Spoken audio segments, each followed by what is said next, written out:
നമസ്കാരം. വറ്റുംവെള്ളത്തിലേക്ക് എല്ലാവർക്കും സ്വാഗതം. ഇന്ന് നമുക്കിവിടെ വളരെ ടേസ്റ്റ് ആയിട്ടുള്ള ഫിഷ് നിർവാണ, ഫിഷ് തേങ്ങാപ്പാൽ വെച്ചിട്ടുള്ള ഒരു കറി എങ്ങനെ ഉണ്ടാക്കുന്നതെന്ന് നോക്കാം.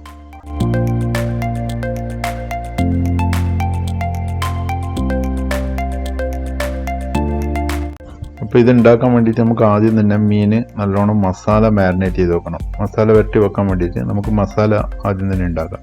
മസാല ഉണ്ടാക്കാൻ വേണ്ടിയിട്ട് ഞാൻ എടുത്തിട്ടുള്ളത് 2 ടീസ്പൂണ് കാശ്മീരി ചില്ലിയാണ്, 1 ടീസ്പൂണ് ചുവന്ന മുളക് പൊടി. അപ്പോൾ എരിവ് കൂടുതൽ വേണ്ടുന്ന ആൾക്ക് ചുവന്ന മുളക് പൊടി കൂടുതൽ എടുക്കാം. പിന്നെ 1/2 ടീസ്പൂൺ മഞ്ഞൾപ്പൊടി, 1 ടീസ്പൂൺ കുരുമുളക് പൊടി, ഉപ്പ് ആവശ്യത്തിന് ചേർക്കുക. ഒരാളെ ഉപ്പിൻ്റെ അളവ് വ്യത്യാസമായിരിക്കും, അപ്പോൾ അതിന് കണക്കായിട്ടുള്ള ഉപ്പ് എടുക്കുക. പിന്നെ 1/2 മുറി ചെറുനാരങ്ങേൻ്റെ നീര് നല്ലോണം പിഴിഞ്ഞ് അതിൻ്റെ നീരെടുക്കുക. പിന്നെ വേണ്ടുന്നത് കുറച്ച് കറിവേപ്പില കട്ട് ചെയ്തിട്ടിട്ടാൽ മതി, ചെറുങ്ങനെ. ഇനി നമുക്കിതിലേക്ക് കുറച്ച് വെള്ളം കൂടി ചേർത്തിട്ട്, മസാല മിക്സ് ആകാനുള്ള കുറച്ചും വെള്ളം കൂടി ചേർത്തിട്ട് അതിനെ നല്ലോണം ഒന്ന് മിക്സ് ചെയ്തിട്ട് നമ്മൾ നേരത്തെ കഴുകി മുറിച്ച് വെച്ച മീനിൻ്റെ അകത്ത് നല്ലോണം ഇത് പുരട്ടിയിട്ട്, നല്ലോണം ഈ മസാല എല്ലാ ദിക്കിലും എത്തുന്ന വിധത്തിൽ പുരട്ടി നല്ലോണം മാരിനേറ്റ് ചെയ്ത് ഒരു 10-15 മിനിറ്റോളം നമുക്ക് ഈ മീൻ ഒന്ന് റെസ്റ്റ് ചെയ്യാൻ വെക്കണം.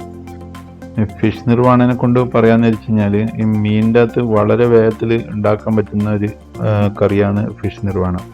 ഇത് തേങ്ങാപ്പാലിൻ്റെയും പിന്നെ ഈ വാഴയിലേൻ്റെയും വെളിച്ചെണ്ണേൻ്റെയും ഇഞ്ചിൻ്റെ എല്ലാം ചേർന്നിട്ടുള്ള ഒരു നല്ല ഒരു ഫ്ലേവർ ഇത് ഉണ്ടാക്കി കഴിഞ്ഞ് കഴിഞ്ഞാൽ നമുക്ക് അതിൻ്റെ അകത്ത് നിന്ന് കിട്ടും.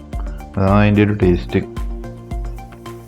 ഇനി നമുക്ക് ഈ കറിയിലേക്ക് വേണ്ടുന്ന കുറച്ച് ഇഞ്ചി, 1 ഇഞ്ച് നീളത്തിലുള്ള ഇഞ്ചി നല്ല നീളത്തിൽ കട്ട് ചെയ്തിട്ടെടുക്കാം. പിന്നെ ഒരു 4-5 പച്ചമുളക് കട്ട് ചെയ്തിട്ടെടുക്കാം.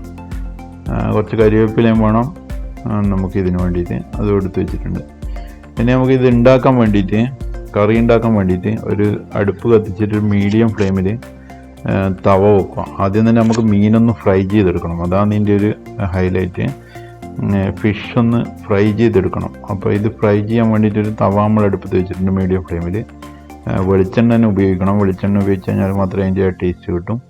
വെളിച്ചെണ്ണ ഒരു 2 ടേബിൾ സ്പൂൺ ഒഴിച്ചിട്ട് നമ്മൾ നേരത്തെ മാരിനേറ്റ് ചെയ്ത് വെച്ച ഫിഷ് മീനെടുത്തിട്ട് ഒന്ന് ഫ്രൈ ചെയ്തെടുക്കുക. അധികം ഫ്രൈ ആവേണ്ട ആവശ്യമില്ല.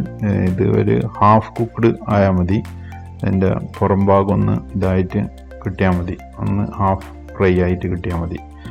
അപ്പോൾ ഇത് ഹാഫ് ഫ്രൈ ആയതിനു ശേഷം നമുക്ക് ബാക്കിയുള്ള കാര്യങ്ങൾ ചെയ്യാം.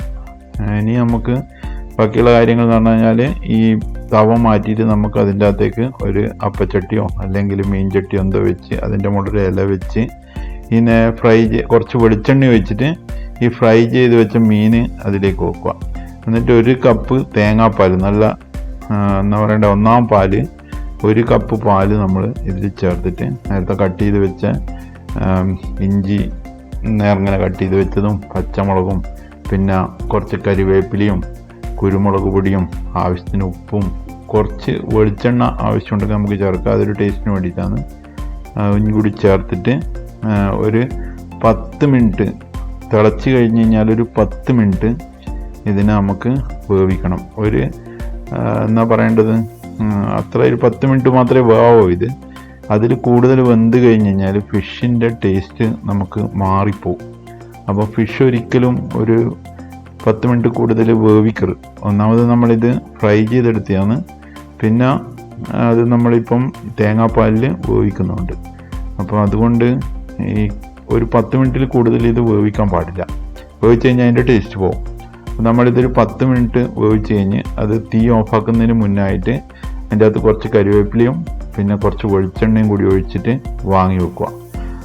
അപ്പം റെഡി ആയിട്ടുണ്ട്, ഇത് കറി റെഡി ആയിട്ടുണ്ട്. വളരെ എളുപ്പം ഉണ്ടാക്കാൻ പറ്റുന്നൊരു കറിയാണ് ഇത്. നമുക്ക് പൊറോട്ടേൻ്റെ കൂടിയാണെങ്കിലും അപ്പത്തിൻ്റെ കൂടിയാണെങ്കിലും ചപ്പാത്തീൻ്റെ കൂടിയാണെങ്കിലും ചോറിൻ്റെ കൂടിയാണെങ്കിലും എല്ലാം വളരെ ടേസ്റ്റി ആയിട്ട് നല്ല കോമ്പിനേഷനാണ്. അപ്പം അടുത്ത പ്രാവശ്യം നമുക്ക് വേറൊരു നല്ല കോമ്പിനേഷനും നല്ലൊരു റെസിപ്പി ആയിട്ട് കാണുന്നവരെ ബൈ.